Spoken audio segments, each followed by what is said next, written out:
Cinema అయిన మహా నేను మిస్టర్ బి మూవీ రివ్యూలో కొడదాం. విజయ్ ఆంటోనీ బిచ్చగాడు సినిమాతో సర్ప్రైజ్ బ్లాక్ బస్టర్ కొట్టి గత కొన్ని నెలలుగా తెలుగు వాళ్ళ నోళ్లలో నానుతున్న వ్యక్తి. బిచ్చగాడు ఎంతో మందిని రిచ్ వాళ్ళని చేశాడు. అలాంటప్పుడు ఆటోమేటిక్ గానే ఆయన నెక్స్ట్ సినిమా మీద మంచి క్రేజ్ ఉంటది. ఆ క్రేజ్ ని వెంటేసుకుని ఈ వారం థియేటర్లకు వచ్చింది బేతాళుడు మూవీ. సినిమా ఓపెనింగ్స్ చూస్తుంటే బిచ్చగాడు స్టార్ మీద ఆడియన్స్ మంచి ఒపీనియన్ తోనే ఉన్నారనిపించింది. బిచ్చగాడుతో మ్యాజిక్ చేసిన విజయ్ బేతాళుడుతో ఎటువంటి అనుభూతిని తెలుగు ప్రేక్షకులకు పంచారో మన సమీక్షలో చూద్దాం. సినిమా కథ విషయానికి వస్తే దినేష్ మహా తెలివైన సాఫ్ట్వేర్ ఇంజనీర్. ఎంతటి కాంప్లికేటెడ్ ప్రాబ్లం కైనా సమాధానం చెప్పగలడు. కావాలనుకుంటే కాంప్లికేషన్ ని సృష్టించగలడు. అది అతని స్టైల్. అలాంటిది అతని మానసిక పరిస్థితిలో మార్పు మొదలవుద్ది. అతనికి ఎవరో మాటలు వినపడతా ఉంటాయి. ఆ మాటలు దినేష్ ని చచ్చిపో అని వేధిస్తా ఉంటాయి. సైకలాజికల్ గా అతను నరకాన్ని అనుభవిస్తా ఉంటాడు. ఓ పక్క ఆ నరకాన్ని భరిస్తూనే అసలు తనకేం జరిగిందో తెలుసుకునే ప్రయత్నాలు మొదలు పెడతాడు. ఆ ప్రయత్నంతో దినేష్ కి ఎన్నో అనుభవాలు ఎదురవుతాయి. చివరికి దినేష్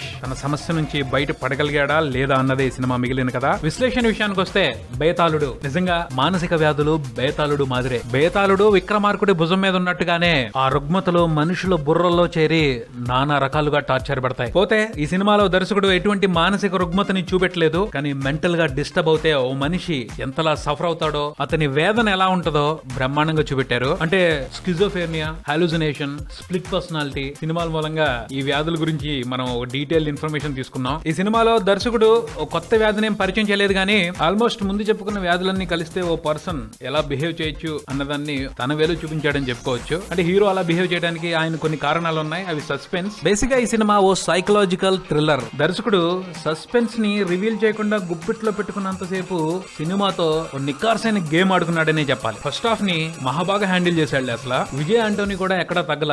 మామూలు పెర్ఫార్మెన్స్ కాదు. ఆ పైన బ్యాక్గ్రౌండ్ స్కోర్ కూడా ఓ రేంజ్ లో ఉంది. Director vision, Vijay Antony performance, మూడుకు తగ్గట్టు బ్యాక్గ్రౌండ్ స్కోర్, మూడు చక్కగా కలిసి ఫస్ట్ హాఫ్ లో ప్రత్యేకమైన ఎక్స్పీరియన్స్ ని ఆడియన్స్ కి ఇచ్చాయని చెప్పొచ్చు. హీరో క్యారెక్టర్ సఫర్ అవుతుంటే మనం బాధపడతాం. ఓర్ నాయన ఎంత కష్టం వచ్చిందిరా వీడికి అని. హీరో భయపడుతుంటే మనకి వణుకు పుట్టింది. అంతలా ఇన్వాల్వ్ అవుతాం. అంత చక్కగా ఫస్ట్ హాఫ్ ని హ్యాండిల్ చేశారు. ఇంటర్వల్ బ్యాంక్ కూడా థ్రిల్లింగ్ అనే అనిపించింది. కానీ ఎప్పుడైతే సస్పెన్స్ ని రివీల్ చేయడం మొదలు పెట్టారో సినిమా మీద ఇంప్రెషన్ మెల్లమెల్లగా అటు ఇటు వెళ్ళిపోయింది. ఫస్ట్ హాఫ్ లో సిచ్యువేషన్స్ ని నమ్మేలాగా ప్రెజెంట్ చేశారు. సెకండ్ హాఫ్ వచ్చేప్పటికి నమ్మితే నమ్మండి, మీ ఇష్టం, మాకేం సంబంధం లేదన్నట్టు వదిలేశారు. హీరో సఫర్ అవటం అనేది కావాలని చేసింది. ఎందుకు చేశారు, ఏం ఆశించి చేశారు అన్నదానికి సంబంధించి ఓ ఇన్కంప్లీట్ రీజన్ అలా వదిలిపెట్టేశారు అనమాట. ఫ్లాష్ బ్యాక్, జయలక్ష్మి ఈ విషయాలకి పబ్లిసిటీలో మంచి హైప్ ఇచ్చారు. అయితే ఆ హైప్ ని సాటిస్ఫై చేసేంత ఎఫెక్టివ్ ప్రెజెంటేషన్ అయితే ఫ్లాష్ బ్యాక్ లో కానీ జయలక్ష్మి ఎపిసోడ్ లో కానీ లేదు. ఆ పైన ఓ స్ట్రాటజీ లేకుండా సీరియస్ క్రైమ్ చేస్తున్న బఫూన్ లాంటి విలన్స్ ఇవన్నీ కలిసి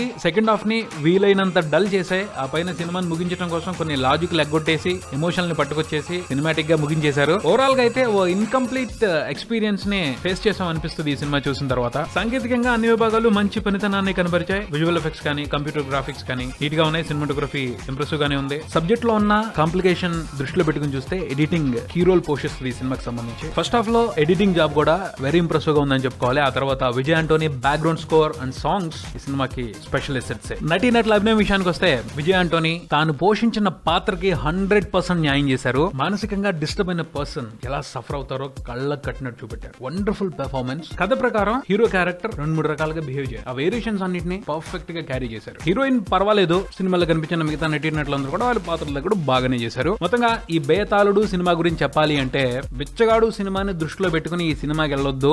ఏ విధమైన కంపారిజన్ లేదు అసలు. అదో రకం ఇదో రకం. బిచ్చగాడిని భుజానికి ఎత్తుకుంది మాస్ ఆడియన్సే. వాళ్ళు ఆశించే సెంటిమెంట్, కామెడీ ఈ సినిమాలో కనిపించదు. ఆ పైన హీరోయిన్ క్యారెక్టర్ కి సంబంధించి పాజిటివ్ ఒపీనియన్ తీసుకోలేని పరిస్థితి. ఈ సంగతులన్నీ వాళ్ళని నిరుత్సాహపరిచినట్టే ఉన్నాయి. థియేటర్ నుంచి బయటకు వస్తుంటే వాళ్ళ మాటల్లో నిరుత్సాహం వినిపిస్తుంది. పోతే అన్ని సినిమాల్ని ఒకేలా చూడకూడదు. ఇదో సైకలాజికల్ థ్రిల్లర్. ఇలాంటి సినిమాల్లో ఎంటర్టైన్మెంట్ ని థ్రిల్ ఫీల్ అవుతూ ఎంజాయ్ చేయాలి. ఆ అవకాశాన్ని ఈ సినిమా రూపకర్తలు ఫస్ట్ హాఫ్ లో మాత్రం ఇచ్చారు. సెకండ్ హాఫ్ డిసప్పాయింట్ చేసిందనే చెప్పాలి. ఆ పైన ఫస్ట్ హాఫ్ లో ఉన్న థ్రిల్ ని ఎంజాయ్ చేయడం కోసం విజయ్ ఆంటోనీ సూపర్ పెర్ఫార్మెన్స్ కోసం ఈ సినిమాను ఒకసారి తప్పకుండా చూడొచ్చు. బేతాళుడు సినిమాకి నేనిచ్చే రేటింగ్ ని సినిబీ మూవీ రేటింగ్ యాప్ లో చూసి తెలుసుకోగలరు. మీరు కూడా ఈ సినిమాని సినిబీ యాప్ లో రివ్యూ చేయండి. మరో రివ్యూతో మళ్ళీ కలుద్దాం. Subscribe and keep watching Maruthi talkies. For me mister B and talkies Raja. Thank you.